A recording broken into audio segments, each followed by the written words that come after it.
It's the Real Estate Podcast, brought to you by ANZ Home Loans for financial well-beings. Hey, welcome back to another episode of the Real Estate Breakfast, right across your weekend, talking property news as we do 7 days a week. And you can hear us on iHeartRadio, Spotify, Apple Podcasts and Amazon. Sunday morning, hopefully it's a nice relaxing day for you. It's October the 27th. And if you're working in the banking sector, interesting little article in the ABC about banks who are increasingly using AI to assist staff, including verifying home loan documents and performing security checks. Now, while AI is streamlining processes and reducing task times, industry experts and unions are concerned about the potential for job losses, with some estimating thousands of roles could be affected. And although banks like CBA and ANZ emphasise, and they really do stress on that, emphasise that AI is merely a tool to assist workers rather than replace them, I can guarantee you that in the future, jobs in the banking sector are going to be replaced by AI. And I mean, even me. It's just a matter of time before I am replaced by an AI voice. It will sound exactly like me. It will have the breathing, the cadence, the complete style. You will not be able to figure out that it is not me. Although, that's probably not bad for me. It means I don't have to get up early to do the real estate breakfast. Coming up in just a moment, we're going to bring you the last 7 days and some of those key interviews. That is up next. Ready to step up your property knowledge? Access powerful insights with us. What do you think about some of this alternative? I see it all the time where agents are doing this sort of wacky form of advertising a client's property. I personally don't think that that is such a great look. I think that properties, if they are presented beautifully without the clowning around, they're going to sell anyway. I totally agree. Look, I think the way that agents now are pushing homes, let's use Instagram as the channel. Yes, they're doing, stories and reels. The videos that they're capturing are caught in the moment. They are purposefully meant to be lo-fi, so not super high quality, but that's because the channel Instagram itself lends itself better to more real, authentic content. But in saying that, from our stats and our data, when we're running advertising through Meta, so Facebook and Instagram, we are very quick to swipe or scroll to the next thing. Where very rarely are we watching a video from start to finish. It's very hard to capture people's attention these days. So that's why static images are working better than videos for real estate agents and for developers. Yeah, I think maybe part of the problem for that will be the way in which the video content is presented. I think people just go for those static images. And I've mentioned this before, where a videographer has done a close-up of a plant or a downlight. You want these wides. Some of these videographers don't have wide lenses. It's pretty obvious they're being shot on a 50mm. Now, if you're having videography done, ask that question if you're selling your property. Does the videographer have a wide lens? Yeah, it seems like a bit of a no-brainer, but you're absolutely right. And I guess with the videographer, you really want to make sure that they're just focusing on the areas that will sell your property. So just your money shots, your key moments in your home. People don't need to see a downlight or the skirting or a plant. What they want to do is they want to be imagining themselves in your home. So show the areas that they can do that in, and that typically will always be your kitchen and entertaining area. They're the areas that you really want to be focusing on with your video and static imagery. And Simon, you mentioned at the start, we were talking about realestate.com.au and Domain, pretty much market dominance around advertising. And you've done all sorts of tests and you're able to track it far more than your average Joe Blow. And he was saying that you're looking at different options in terms of how to shake it up a little bit in terms of that advertising budget. So what other areas in particular in 2024 are you finding some traction with? Yeah, great question. REA and Domain, they have a place. There's no doubt that we as consumers use it, but the cost that they're charging for advertising is ludicrous in my mind for the results that you're actually getting.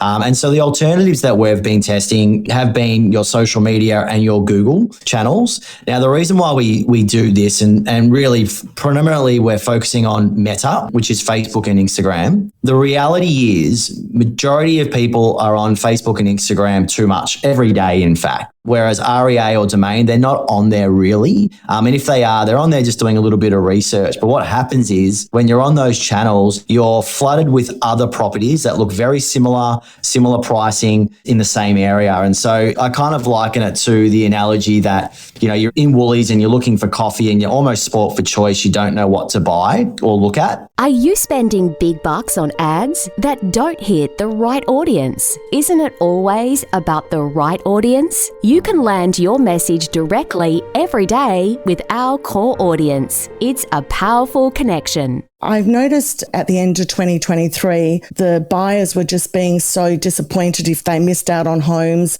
They were saying, we weren't given the opportunity, etc. So I thought I need to find a different platform to sell the properties, which makes it fairer for the buyers to actually know where their offer sits, etc. And they have the opportunity to amend the offer. So I started selling on the 1st of January, all my properties this year by the open platform, which has made a huge difference. And the buyers have loved it because it gives them full transparency and allows them to, if they've got that opportunity, increase their bid on the property they can. So that's been a huge game changer for me. And I wind the campaigns up within 10 days because the key thing with the buyers have said, Lisa, we want to know by this weekend if we've got the house or not, if we've got to go out and look for another property. So when you say transparency, it gives them greater transparency. What are they doing differently to the other portals? Okay, so with this platform, what it means is I can open up the ranking. So I do a normal home open, I do the normal campaign as normal, but when they want to put an offer in, I verify them, they upload ID, I check all their finance, and then it's sort of a bit like eBay. They can amend their bid on the property up until the closing. So it means that if they've got an extra 5 or 10,000 in the bank, they can put it forward. Whereas a lot of the buyers were saying to me, Lisa, fixed date sale, we're going in blind, we don't know. So I always put my from level where I think it will be and put a realistic from level, not too low, because I don't want to disappoint buyers. And then they can, as I said, see their ranking. And if they're ranked number 5, they can move their bid up, if they've got another 5,000 in the bank, and it gives them the best chance to put their best foot forward to get the property. Yeah, look, I very much believe that. We are pretty competitively priced compared to Sydney. A lot of buyers, look, I'm selling probably 75 to 80% of our buyers are from the Sydney metro area. So a lot of people looking for that tree change, that lifestyle, slow down, and also that the changeover of perhaps drop a big mortgage in Sydney and come up here in a smaller one or no one at all, which is a very attractive option. See, this prop track is really highlighting turning a corner, really. I mean, the days on market significantly lower. What are you seeing? What's the gut telling you in terms of the numbers and the transaction and what people are doing right now? Look, I think it's really confidence. There's a lot more confidence in the market than there was with the interest rates, depending on who you listen to. But I kind of believe most buyers are thinking the worst is over and it's probably only going to get better from here. So they're jumping in before the inevitable price rises when interest rates kind of drop off a little. So I think that's a big driver. And then it's really about the lifestyle, the slowness of life. It's still, we're an hour and a half or an hour and 15 minutes from the Sydney CBD, but it feels like it's 3 or 4 hours away. Every week, unravel the real estate market to empower your real estate knowledge. Yeah, good morning. Thanks for having me. When we look at arrears data, as you say, the portion of home loans that are actually seeing late payments remains very, very low, but it is rising. Overall, the portion of home loans where payments are more than 90 days past due, or what we would call non-performing loans, is sitting at just 1% of outstanding loans. That has generally risen since the start of interest rate rises. In June 2022, that arrears rate was just 0.76%. But I guess this just goes to show those kind of unquestionably strong standards in lending that the financial regulator, APRA, has been trying to achieve, where even when we go through this massive period of adjustment of rising interest rates and Australians being relatively indebted, that the arrears rate is still so contained at 1% overall. Perth with 36 new $1 million suburbs. I mean, it's just phenomenal because it's not like it's one or two of these suburbs suddenly that find themselves in the $1 million range, but, 46 for Brisbane and 39 for Perth. Yeah, it's pretty extraordinary, and it's definitely a reflection of the sharp increase in value that have been seen across cities like Brisbane and Perth over the past few years. It relates to things like strong migration trends coupled with undersupply, so what we were just talking about with the constraints in the construction space. And that's really seen, I think, the values pushing higher and higher. Not only that, but I think through the pandemic period, a lot of people started to look at the lifestyle appeal of Southeast Queensland more broadly. 2025, some of the economists are saying, hang on, there might be a bit of a boom in the market. We've got those rates and a few of them in the forecast for 2025 to come back. What are your thoughts? Here we go again. It's prediction time. So what we're thinking is that the rate cutting cycle is probably going to start in the first quarter of next year. And that's just based on the consensus of the major bank forecasts for the cash rate. However, the expectation is that it's going to be a pretty shallow rate cutting cycle. Remember, we came from 0.1% in early 2022 to now 4.35%. The expectation is that by the end of next year, the cash rate could sit somewhere between 3.6% and 3.1%. So we're not going back to those historic COVID lows that induced the housing boom through 2021. Instead, I think this could provide maybe a modest uplift to demand. Affordability remains a massive constraint. We're not getting a lot of new dwelling supply from a construction perspective. And even where we have seen an increase in household incomes because of the introduction of the stage 3 tax cuts from July, we haven't really seen the market react to that. So that signals to me that the first rate cut might not do much for housing demand next year. Could I see that the housing stock levels in Perth, they have been steadily rising since our last conversation. Where do you see them currently standing, and what are the impacts that you're seeing on the market as a result? Yeah, so they're sitting at the moment a little bit below where they were last year, at the same time last year. So we've come up from the very low levels we were at, where there was sort of less than 2,000 houses to choose from on the entire market. Now there's about 3,000 or just over, which is great because we predominantly buy houses. There hasn't been a huge influx of units. There's still really good demand for units there. Transaction levels are still very high, sort of up around that 900 level per week, which is pretty high for Perth. So stock levels are up, but they're still historically low. They're still lower than this time last year, but it is nice for buyers and for us buyers agents to have a little bit more stock to choose from.